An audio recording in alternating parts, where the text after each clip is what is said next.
हर class में एक ऐसा स्टूडेंट होता है जिसे सब राउडी, बुली या थोड़ा गुंडा टाइप समझते हैं। क्लास 6 से 8 तक मिहिर मांजरेकर भी वैसा ही था। हर जगह दंगा, हर टीचर का सिर दर्द, होमवर्क था ऑप्शनल और रिस्पेक्ट तो अनइंस्टॉल। लेकिन एक दिन उसने खुद को मिरर में देखा और उसी मिरर में उसने एक बेटर वर्जन इमेजिन किया, मिहिर 2.0। और तब से उसने अपनी लाइफ के फॉर्मूले बदल दिए। फाइटिंग से ज्यादा पढ़ने लगा, डिटेंशन से ज्यादा डेडिकेशन आया। जितना गुस्सा उसके अंदर था उतनी ही मेहनत उसने दिखाई। रिजल्ट, क्लास 9 का टॉपर, सेज एंट्रेंस का हाईएस्ट स्कोरर, टीचर्स के लिए आइडियल स्टूडेंट और स्टूडेंट्स के लिए caution board, do not compete. लेकिन अभी भी एक प्रॉब्लम रह गई थी, एक रिएक्शन जो कभी न्यूट्रलाइज नहीं हुआ, उसका गुस्सा। और आज उस गुस्से का कैटलिस्ट बन गया है एक ही इंसान, चिराग। न जाने कैसे, लेकिन सिर्फ चिराग ही मिहिर के अंदर के वॉल्केनो को जगाता है। मिहिर के अंदर अब एक ही सवाल है, मैं इतना चेंज हो गया, लेकिन फिर भी मैं इतना लूज क्यों कर रहा हूं इसके सामने। शुरू हो चुकी है एक ऐसी दुश्मनी जिसमें ना थ्योरी लगेगी और ना ही प्रैक्टिकल।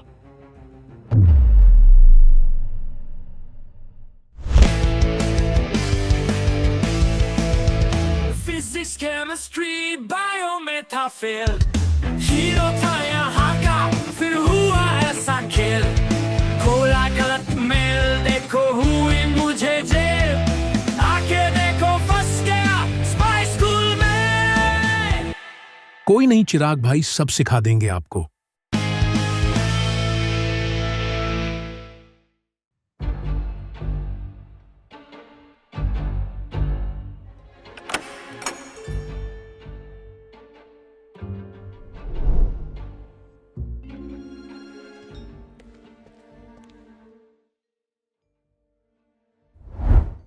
सोडियम हाईली रिएक्टिव, सिर्फ पानी से मिलते ही धमाका, बस यही तो चाहिए था। अब कोई नहीं रोक सकता मुझे। और मुझे लगा मैं ही पहले आया था। तू हर जगह कैसे आ जाता है, अनवांटेड पॉपअप की तरह। ओहो, रिएक्शन चैम्बर में 2 एलिमेंट आ गए हैं, एक मेटल, एक नॉन मेटल। मिहिर के हाथ में है सोडियम, एक मेटल। जरा मेटल्स की प्रॉपर्टी समझ लेते हैं। मेटल्स सॉलिड होते हैं। तो ये लिक्विड क्यों पड़ा है मेटल्स के सेक्शन में? उधर रख देता हूं इसे। ये मरकरी है चिराग भाई, ये अकेला मेटल है जो रूम टेम्परेचर पर लिक्विड होता है। मेटल्स मैलिएबल होते हैं, हथौड़ा मारो तो शेप बदल देते हैं। और सारे मेटल्स में से सिल्वर और गोल्ड सबसे ज्यादा मैलिएबल होते हैं।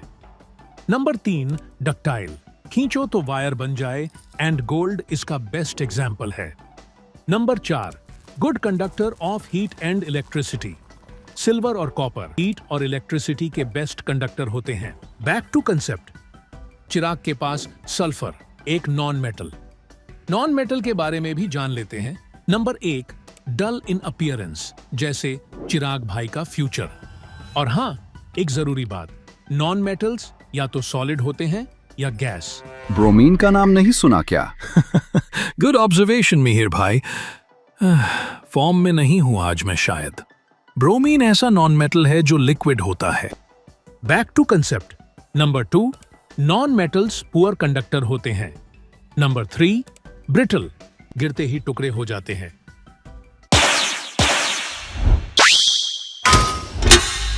गैलियम, सीजियम और ये मरकरी।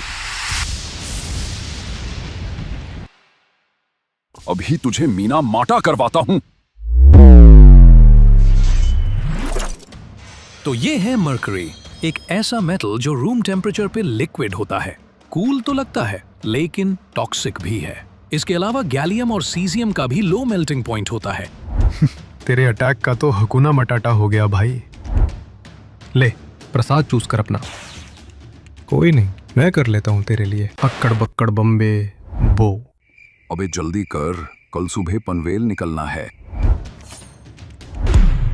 और ये है डायमंड, सबसे hard known natural substance. Try again.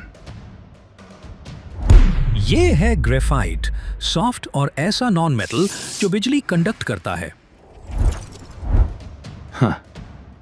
तेरी तो आ गया आयोडीन, एक ऐसा नॉन मेटल जो लस्ट्रस होता है।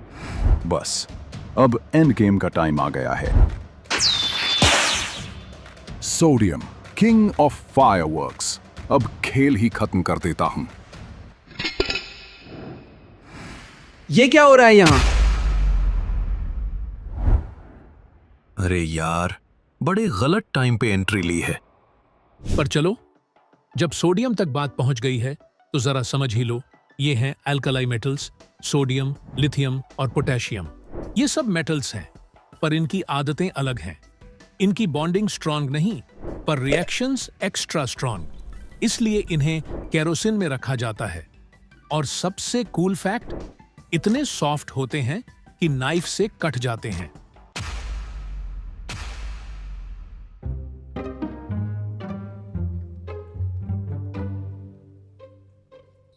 भाई,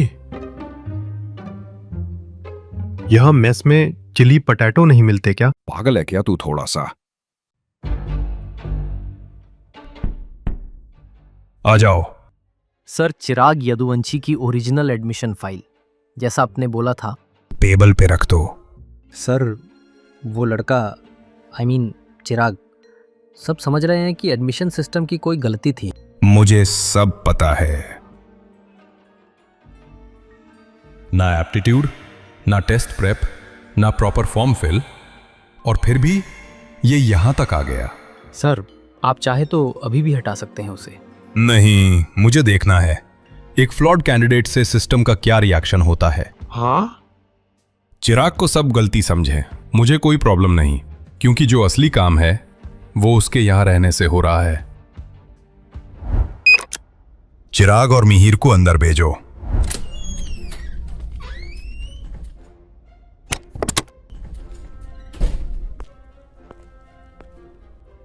बैठो।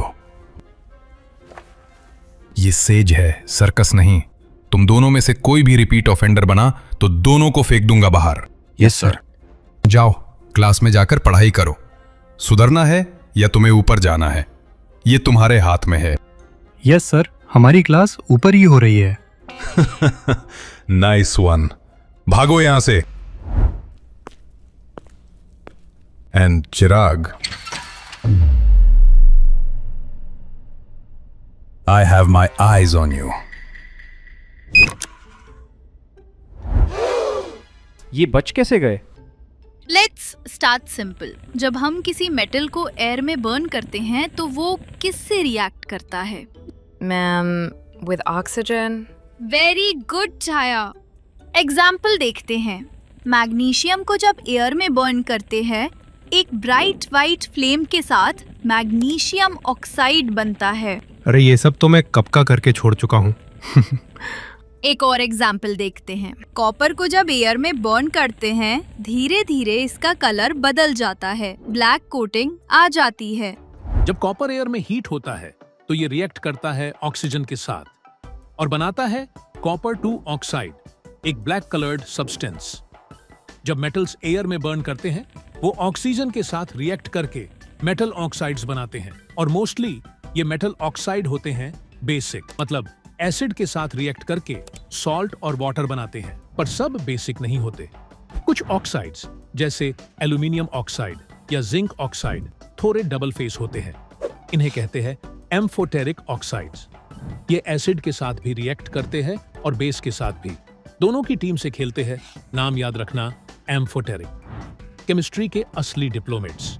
सब मेटल ऑक्साइड्स वाटर में घुल जाए ऐसा जरूरी नहीं, लेकिन कुछ स्पेशल वंस जैसे सोडियम ऑक्साइड और पोटेशियम ऑक्साइड वाटर में डिसॉल्व होकर अल्कली बना लेते हैं। पर ऑक्सीजन के साथ सब मेटल का रिएक्शन पेस में अलग होता है। पोटेशियम और सोडियम तो इतने फास्ट होते हैं कि हवा में आग पकड़ लेते हैं, इसलिए केरोसिन में चिपका कर रखते हैं। मैग्नीशियम, एल्यूमिनियम, जिंक जैसे मेटल अपने ऊपर एक प्रोटेक्टिव ऑक्साइड लेयर बना लेते हैं। आयरन रॉड डजंट बर्न, पर आयरन फिलिंग चिंगारी बनकर उड़ते हैं। कॉपर पर हीट देने पर ब्लैक लेयर आ जाती है, दैट्स कॉपर ऑक्साइड। और भाई, सिल्वर और गोल्ड, उनको ऑक्सीजन से कोई लेना देना नहीं है। इवन हीट पर भी बिल्कुल फुल रॉयल एटीट्यूड। एल्यूमिनियम की एक स्पेशल क्वालिटी होती है, जब यह हवा के कांटेक्ट में आता है तो ऊपर एक थिन ऑक्साइड लेयर बन जाती है। यह लेयर उसे कोरोजन से बचाती है, एक नेचुरल शील्ड समझ लो। लेकिन अगर प्रोटेक्शन लेवल अपग्रेड करना हो तो करते हैं एनोडाइजिंग। एनोडाइजिंग में एक क्लीन एल्यूमिनियम आर्टिकल को एनोड बनाते हैं और डाइल्यूट सल्फ्यूरिक एसिड में इलेक्ट्रोलाइज करते हैं। जो ऑक्सीजन गैस एनोड पे इवॉल्व होती है वो एल्यूमिनियम के साथ रिएक्ट करके एक थिक ऑक्साइड लेयर बना देती है। ये लेयर सिर्फ प्रोटेक्शन नहीं देती, इस पर कलर भी चढ़ाया जा सकता है। बच्चों, अब तो ये क्लियर है, सोडियम सबसे तेज रिएक्ट करता है। मैम उसको तो लैब के बाहर ही रखना चाहिए, फायर एक्सटिंग्विशर के साथ। अब ऑक्सीजन के रिएक्शन से कुछ खास समझ नहीं आया, तो चलिए अब करते हैं कुछ और रिएक्शन, मेटल प्लस वाटर वाले। काम सिंपल है, पर ध्यान से करना वरना फायर ड्रिल बच जाएगी। सबसे पहले स्टेप 1, आपके पास ये मेटल्स होने चाहिए, sodium, magnesium, zinc, iron, copper, lead. इनके छोटे छोटे पीस लो और ठंडे पानी से आधे भरे बीकरों में डालो। ध्यान से देखो कौन सा मेटल तुरंत रिएक्ट करता है। क्या कोई मेटल आग पैदा करता है या फिर कोई मेटल पानी में तैरता है? जिन मेटल्स ने कोल्ड वाटर में कुछ नहीं किया उन्हें डालना है हॉट वाटर में। देखना है कोई रिएक्शन होता है या नहीं। सोडियम को कभी भी हाथ से मत छूना, यूज टोंग्स और बस छोटे छोटे पीसेस ही लो। भाई, मैम का टोन देख के लग रहा है सोडियम ने उनका फ्रिज फोड़ दिया हो कल।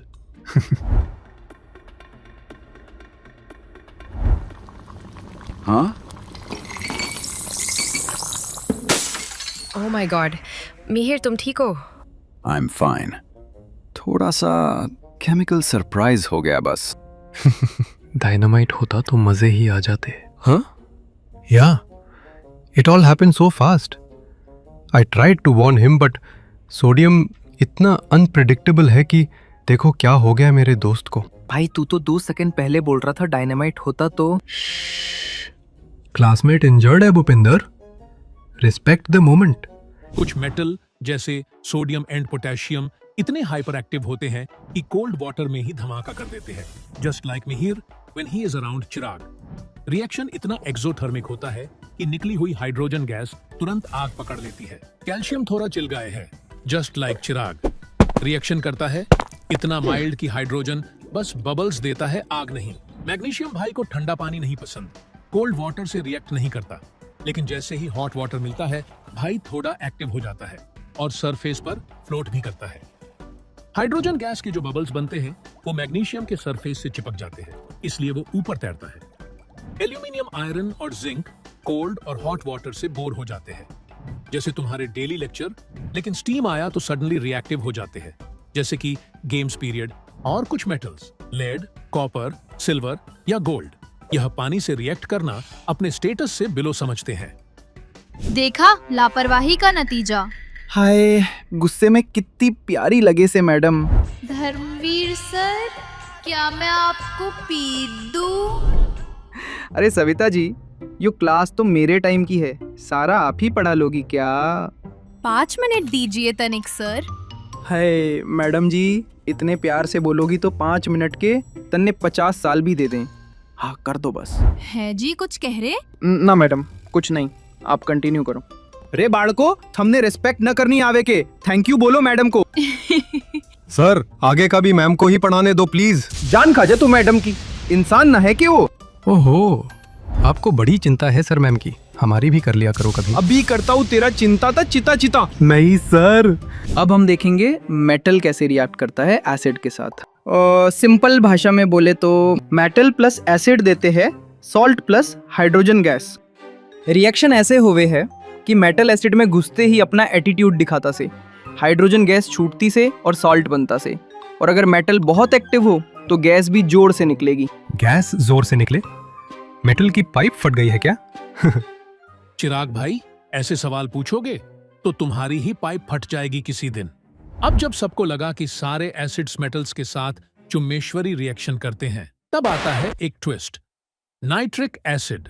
देखो, जब मेटल डाइल्यूट नाइट्रिक एसिड से मिलता है तो नॉर्मली हाइड्रोजन गैस बनती ही नहीं, क्योंकि नाइट्रिक एसिड कोई नॉर्मल एसिड नहीं है। ये तो पूरा ऑक्सीडाइजिंग एजेंट है जो हाइड्रोजन का करियर खत्म कर देता है।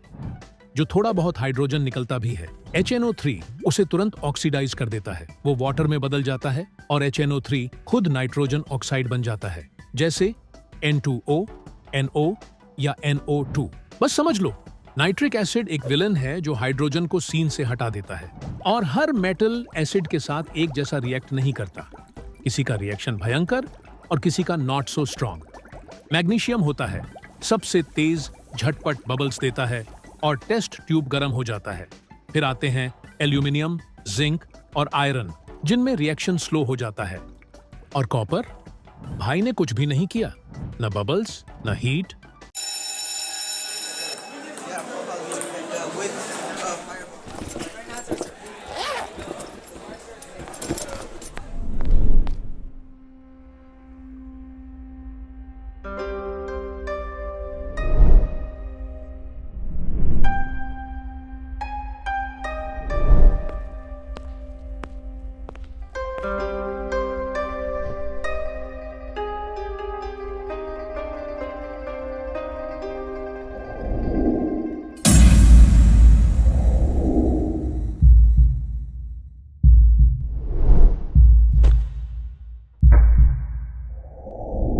अभी तक तो आपने बस टेस्ट ट्यूब के रिएक्शंस देखे, पर आज जो रिएक्शन हुआ है वो थोड़ा अलग है, जो दिखता नहीं है, बस फील होता है।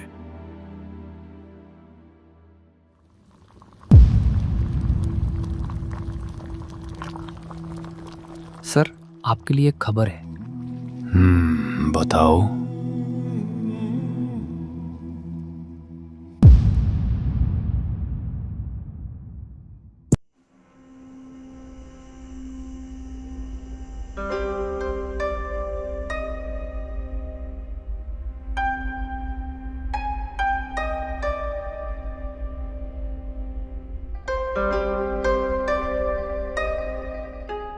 सोचा था इस स्कूल में मजे होंगे, स्पाई बनेंगे, गैजेट्स होंगे, फुल ऑन मस्ती, फुल फिल्मी सीन्स।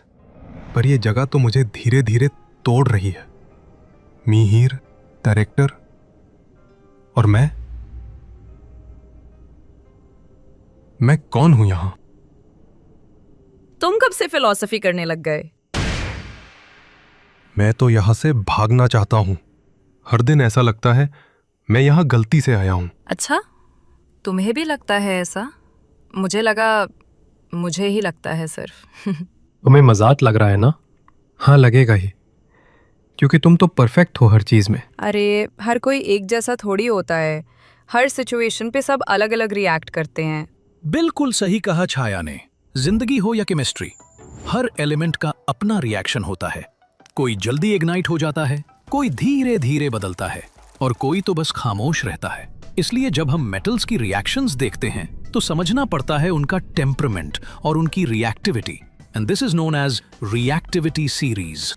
अब याद कैसे रखें ये सीरीज? अरे सिंपल, एक देसी जुगाड़, कुड़ी नाल कार मांगो आल्टो, जिसको फिर लेकर हम चले मथुरा से गोरखपुर।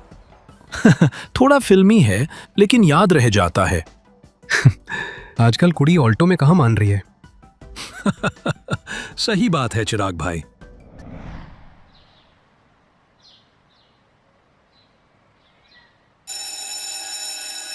कुछ तो बोल चिराग, बात स्टार्ट कर। वैसे हाँ, हमारा अच्छे से इंट्रो नहीं हुआ। चलो मैं खुद ही कर देता हूँ। पबजी बहुत सही खेलता हूँ। इंडिया को रिप्रेजेंट करने वाला था ई स्पोर्ट्स में। आउटडोर गेम्स भी खेलता हूँ। कंचे का चैंपियन हूँ अपने गांव का। अरे वाह। बताओ, इतना टैलेंटेड आदमी फंस गया इधर। हाँ, टैलेंटेड तो हो बहुत। हाय छाया, चलो क्लास चलते हैं जल्दी। मैंने क्वेश्चन सॉल्व कर लिया तुम्हारे मेथड से। अच्छा, दिखाओ जरा। चलो क्लास में दिखाता हूँ। ये भी चली गई छोड़ के। लगता है अकेले ही मरूंगा मैं। और बालको के हाल हैं? क्या बात है, आज सर बड़े खुश है। लगता है सविता मैडम ने हाँ कर दी। अरे ओ हसमुखलाल, ध्यान दे ले इधर। तो बच्चों, अब तक हमने देखा कि मेटल पानी के साथ कैसे नाचता है, एसिड के साथ कैसे धमाका करता है। अब हम देखेंगे कि लोहा लोहे को कैसे काटता है। सर जी, नॉन मेटल को भी लोहा कहते हैं क्या? अभी बताता हूँ तन्ने किसे कहवे है लोहा। अरे नहीं नहीं सर जी, समझ गया। तो अब तक हमने देखा कैसे मेटल रिएक्ट करते हैं, कभी पानी के साथ, कभी एसिड के साथ और नॉन मेटल के साथ। लेकिन एक सवाल अभी भी उठता है, मेटल्स रिएक्ट ही क्यों करते हैं और नॉन मेटल उनसे इतने अलग क्यों होते हैं? इसका जवाब छुपा है उनके अंदर, उनकी इलेक्ट्रॉनिक कॉन्फ़िगरेशन में। बताओ चिराग भाई, क्या होती है इलेक्ट्रॉनिक कॉन्फ़िगरेशन? हाँ हाँ बता रहा हूँ, इलेक्ट्रॉनिक कॉन्फ़िगरेशन।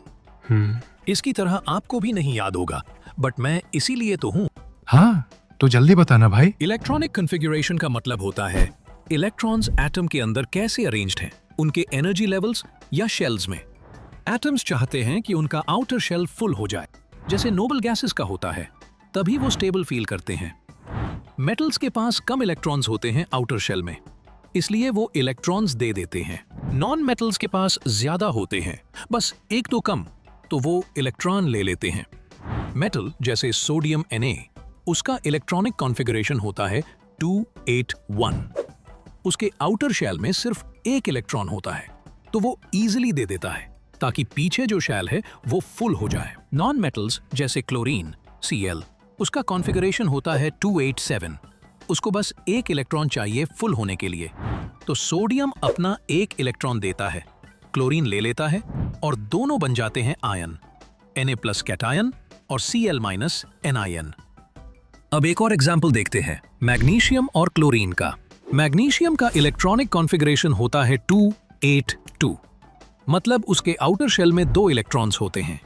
तो स्टेबल होने के लिए मैग्नीशियम अपने दोनों इलेक्ट्रॉन्स दे देता है, और क्लोरीन जैसे पहले देखा, उसे चाहिए होता है सिर्फ एक इलेक्ट्रॉन, तो एक मैग्नीशियम अपने 2 इलेक्ट्रॉन्स देता है और 2 क्लोरीन एटम्स एक एक इलेक्ट्रॉन ले लेते हैं। इस रिएक्शन से बनता है मैग्नीशियम क्लोराइड, यानी एक मैग्नीशियम कैटायन और 2 क्लोरीन एनायन, फिर से बन गया एक स्ट्रॉन्ग आयोनिक बॉन्ड। लेकिन इन आयोनिक कंपाउंड्स के कुछ खास प्रॉपर्टीज भी होती हैं।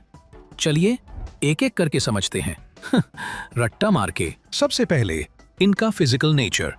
आयोनिक कंपाउंड्स होते हैं सॉलिड और थोड़े हार्ड भी, क्योंकि इनके आयंस के बीच अट्रैक्शन फुल टाइट होती है पॉजिटिव और नेगेटिव एक दूसरे को छोड़ते नहीं इजीली। नेक्स्ट, इनका मेल्टिंग और बॉइलिंग पॉइंट। ये कंपाउंड्स ऐसे नॉर्मल हीट पे नहीं पिघलते, क्योंकि इनके आयंस के बीच स्ट्रॉन्ग अट्रैक्शन होती है। उन्हें तोड़ने के लिए हाई एनर्जी चाहिए होती है, इसलिए इनका मेल्टिंग पॉइंट और बॉइलिंग पॉइंट दोनों हाई होता है। और सबसे इंटरेस्टिंग बात, इलेक्ट्रिसिटी कंडक्शन। सॉलिड फॉर्म में आयोनिक कंपाउंड्स करंट नहीं चलाते। क्यों? क्योंकि आयंस वहां मूव नहीं कर सकते, सब कुछ जाम होता है लेकिन जैसे ही तुम इन्हें पिघला देते हो या पानी में घोला, तो आयंस फ्री हो जाते हैं और वो इलेक्ट्रिसिटी को कैरी करते हैं, मतलब मॉल्टन या सॉल्यूशन फॉर्म में full current flow. Sir, captain Alex ने बच्चों को ग्राउंड में बुलाया है, आपको भी साथ में आना है। अब ये कैप्टन एलेक्स कौन है भाई? तो बच्चों, ये हैं कैप्टन एलेक्स। ये सेज के काफी बड़े एनिग्मा रह चुके हैं और रॉ में भी देश की सेवा कर चुके हैं। कैप्टन, ये तो एचआर था ना? यही तो है वो जिसने मौत के दस्तखत करवाए थे मुझसे। Hello, Enigmas. Are we ready to fly? Fly? सही में? ये तो अवेंजर्स का जेट लग रहा है, जिसमें हमें रिफ्यूजीज की तरह लेके आए थे। Let's go boys.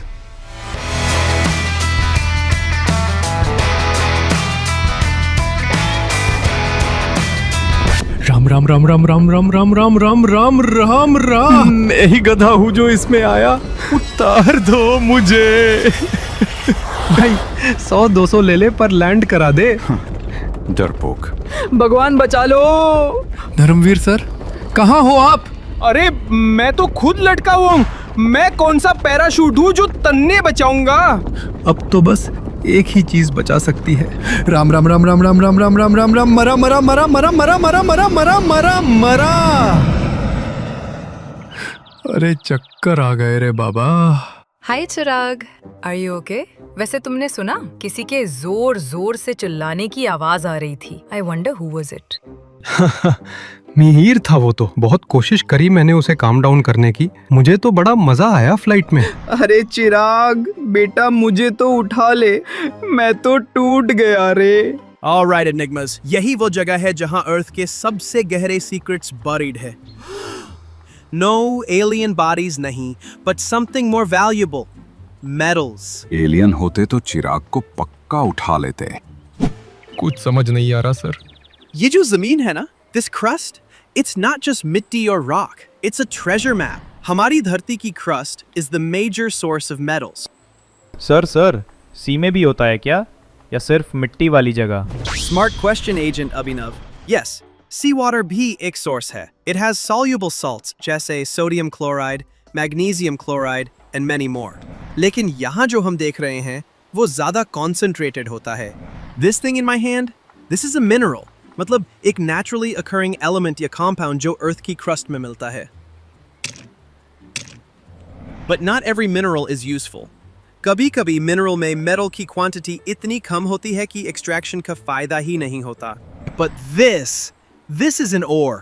जब एक mineral में metal की quantity high हो और उसे profitably extract किया जा सकता हो, तब उसे हम ore कहते हैं. इसका मतलब सारे पत्थर एक जैसे नहीं होते। मेटल्स के भी स्टैंडर्ड्स होते हैं apparently। एक मिनट, मैं एलेक्स की तरह क्यों बोल रहा हूँ? Extraction depends on how reactive the metal is. तुमने सुना होगा reactivity series के बारे में. Let's break it down. सबसे पहले आते हैं low reactivity metals. Gold, silver, platinum and copper. They are lazy boys. इतने कम रिएक्टिव होते हैं कि नेचर में अकेले चिल करते मिल जाते हैं इन फ्री स्टेट. अगर ऐसे ही परा होता है तो इस वाले को मैं रख लेता हूँ। Not exactly परा हुआ, पर हाँ मिल सकता है डायरेक्टली। बस उसे ढूंढने के लिए लक चाहिए और माइनिंग लाइसेंस, और तुम्हारे पास दोनों ही नहीं है। फिर आते हैं moderately reactive metals, जो सीरीज के मिडिल में होते हैं। जिंक, आयरन, लेड, ये थोड़े एक्टिव हैं। ये नेचर में कंपाउंड्स के फॉर्म में मिलते हैं, मोस्टली ऑक्साइड्स, सल्फाइड्स या कार्बोनेट्स। हीमेटाइट एक आयरन ओर है। इन ऑक्साइड वाले ज्यादा मिलते हैं क्योंकि ऑक्सीजन इज हाईली रिएक्टिव। अब आते हैं हाईली रिएक्टिव मेटल्स, जो कि सबसे ऊपर होते हैं सीरीज में। Potassium, sodium, calcium, magnesium, aluminium. ये कभी फ्री स्टेट में नहीं मिलते because they are too reactive. Bauxite is aluminium ore. इसे निकालना मुश्किल है, बट हम इसे इलेक्ट्रिसिटी के थ्रू एक्सट्रैक्ट कर सकते हैं। सर, तो मेटल जितना ज्यादा एटीट्यूड दिखाता है उसको निकालना भी उतना ही टफ होता है। Exactly, Agent Chaya. High reactivity equals high drama equals high voltage extraction. सारा तो इसी ने बता दिया। नौकरी खा जाएगा मेरी। चलो आगे का मैं बता देता हूँ। आप भी शायद बोर हो गए होंगे इसकी बड़बड़ सुन के। तो हमें ये तो पता है कि मेटल्स लो इन रिएक्टिविटी सीरीज नेचर में फ्री स्टेट में मिलते हैं, बट बाकी मेटल्स कैसे एक्सट्रैक्ट करते हैं? Let's see. Medium reactivity metals थोड़े डिमांडिंग होते हैं। इनके ओर्स होते हैं सल्फाइड्स या कार्बोनेट्स। तो पहले तो इन्हें ऑक्साइड में कन्वर्ट करना पड़ता है, रोस्टिंग या कैल्सिनेशन से। रोस्टिंग, सल्फाइड ओर की जब रोस्टिंग होती है तो एयर भी फुल मजे लेती है, यानी कि occurs in the presence of air. Calcination, जब कार्बोनेट ओर को हीट करते हैं तो उसकी हवा निकल जाती है, यानी कि कैल्सिनेशन होता है इन एब्सेंस ऑफ एयर। उसके बाद होती है reduction using a reducing agent, जैसे कोक। ये रही कोक। अरे ये वाली नहीं, कोल पेट्रोलियम वाला कोक या फिर कार्बन। तुमने कभी वेल्डिंग होती देखी है? हाँ, मैंने देखी है। बड़े स्टाइलिश ग्लासेस पहनते हैं और वो जो फुलझड़ी जलाते हैं, मस्त लगती है। अबे सुअर आदमी, वो स्टाइलिश ग्लासेस नहीं होते और वो फुलझड़ी तो बिल्कुल नहीं होती। चलो अब साइंस की असली बात सुनो। जब कार्बन से मेटल्स रिड्यूस करना हो तब ब्लास्ट फर्नेस यूज होता है, पर कभी कभी हम यूज करते हैं डिस्प्लेसमेंट रिएक्शंस। अब हम बात करेंगे हाई रिएक्टिव मेटल्स की, जैसे सोडियम, कैल्शियम, एल्यूमिनियम। ये कम रिएक्टिव मेटल्स को उनके कंपाउंड से हटा सकते हैं, डिस्प्लेस करते हैं, और हीट भी काफी जनरेट होती है। वेट, ये मोल्टन मैंगनीज मिल गया बिना फर्नेस के? एग्जैक्टली। रिएक्शन इतनी एक्सोथर्मिक होती है कि मेटल लिक्विड फॉर्म में निकलता है, और इसी कॉन्सेप्ट को थर्मिट रिएक्शन कहते हैं। तो कूल ग्लासेस सेफ्टी के लिए होते हैं, स्टाइल मारने को नहीं। ये है थर्मिट रिएक्शन। इससे रेलवे ट्रैक को वेल्ड करते हैं या बड़े मशीन पार्ट्स को जोड़ते हैं बिना किसी मेगा फर्नेस के। ये कैटेगरी थोड़ी हाई मेंटेनेंस है। सोडियम, पोटेशियम, एल्यूमिनियम जैसे मेटल्स, उनका ईगो इतना हाई होता है कि नॉर्मल हीट से भी रिएक्ट नहीं करते। उन्हें निकालने के लिए लगती है इलेक्ट्रोलिसिस, एक full battery charged backup. Electric current pass करते हैं। एल्यूमिनियम सेटल होता है कैथोड पे और ऑक्सीजन बबल्स बनके एस्केप करता है एनोड से।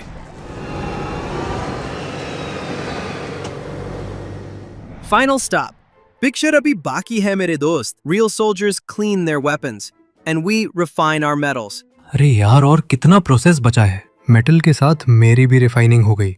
शट अप, उधर ध्यान दो। सी, मेटल जब रिड्यूस करके मिलता है ना, तब उसमें स्टिल बहुत सारी इम्प्योरिटीज होती हैं। Then what should we do? स्पा भेजें? No. Hey you, what are you drinking? Electrolyte है sir. Exactly my boy. We use electrolytic refining. सबसे stylish, सबसे scientific process. यहाँ 3 main characters होते हैं। Anode, ये होता है impure metal. Cathode, एक slim strip होती है pure metal की। और ये solution, electrolyte, metal salt का solution होता है। कॉपर का एग्जाम्पल लें तो सोल्यूशन होगा कॉपर सल्फेट। सिंपल। जैसे ही करंट पास होता है, इम्प्योर मेटल वाले एनोड से आयंस निकलते हैं और वो आयंस जाकर डिपॉजिट हो जाते हैं कैथोड पे। रिजल्ट? एकदम चमकता हुआ शुद्ध मेटल। ये देखो, एकदम क्लीन, कोई मिलावट नहीं। सर्फ एक्सेल का भी बाप। अब बात करें इसके दर्द भरे पास्ट की। जो इम्प्योरिटीज डिसॉल्व नहीं हो पाई, वो नीचे सेटल हो जाती हैं। ये होता है एनोड मड। मेटल का ब्रेकअप के बाद का टॉक्सिक एक्स। एचआर सर, आपकी भी टॉक्सिक थी क्या? Don't go personal. And I am not HR, I am Captain Alex. Sir ji का दिल तो एकदम लोहे का है। चिराग भाई, लोहा कितना भी सख्त क्यों ना हो, जंग खा ही जाता है। जंग को हम कहते हैं कोरोजन, जो कि बनता है जब मेटल, वाटर और एयर से रिएक्ट करता है। चलो कुछ और एग्जाम्पल्स देखते हैं। सिल्वर आर्टिकल्स, चांदी के चमकदार बर्तनों को क्या हो गया? बस हवा में मिला थोड़ा सल्फर, बन गया सिल्वर सल्फाइड। कॉपर, ये बंदा तो और आर्टिस्ट निकला। Moist air plus carbon dioxide बराबर बन गया बेसिक कॉपर कार्बोनेट, जो कि एकदम मूडी ग्रीन कोटिंग देता है। आयरन, इस बेचारे का तो हाल ही बुरा है चिराग भाई की तरह। मॉइस्चर मिला, हवा मिली और बन गया रस्ट। जंग से बचने के लिए पॉलिशिंग नहीं, स्ट्रैटेजी चाहिए। कोरोजन रोकने के ये देसी टोटके याद रखना: painting, oiling, greasing, galvanising, chrome plating, anodising और सबसे स्मार्ट मूव एलॉइंग। गैल्वेनाइजेशन का मतलब, अगर जिंक की लेयर थोड़ी सी भी टूट जाए, स्टिल जिंक अपनी जान दे देगा, लेकिन आयन को जंग नहीं लगने देगा। एलॉइंग, एलॉय मतलब जब मेटल्स का ग्रुप प्रोजेक्ट सक्सेसफुल हो जाए, कहने का मतलब, या फिर मेटल्स और नॉन मेटल्स को मिला देना साथ में। एक example, iron plus 0.05% carbon equals hard and strong alloy. Iron plus nickel plus chromium equals stainless steel, जो रस्ट प्रूफ होता है। मतलब मेटल्स भी दोस्ती में स्ट्रांग हो जाते हैं। एग्जैक्टली। तो भाइयों, मेटल्स भी जिंदगी की तरह हैं। अकेले होंगे तो टूटे फूटे मिलेंगे, पर जब मिल जाए सही पार्टनर या कोटिंग, तो शाइन करते हैं दुनिया भर में।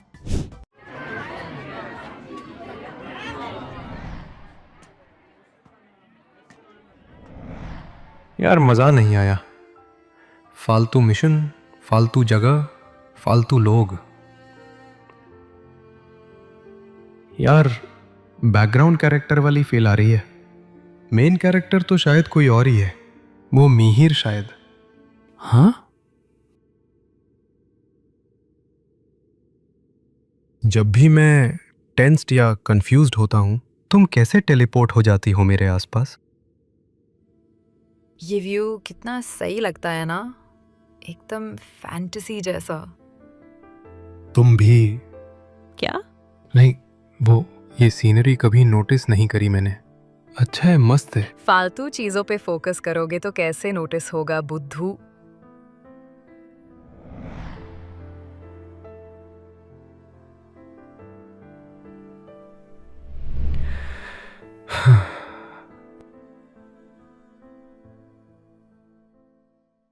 चिराग, फ्रेंड्स,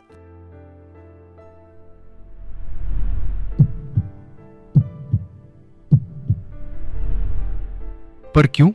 मैं तो काफी डल हूं। मुझसे दोस्ती क्यों करनी है तुम्हें? दिमाग से बेशक थोड़े कम हो, पर दिल से बुरे नहीं हो। क्या तुम नोटिस करती हो? मैं क्लास रिप्रेजेंटेटिव हूँ, याद है ना?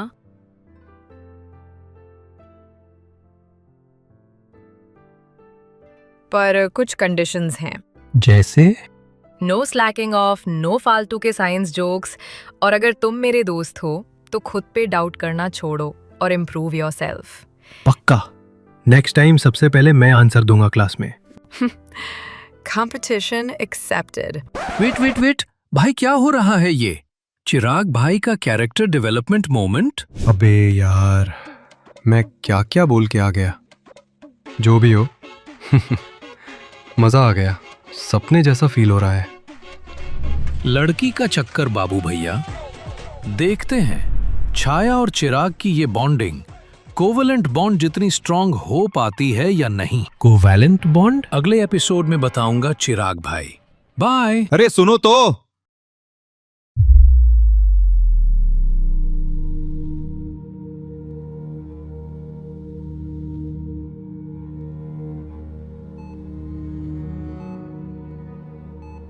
डायरेक्टर, आप यहाँ? कैप्टन, मुझे तुम्हारी मदद चाहिए।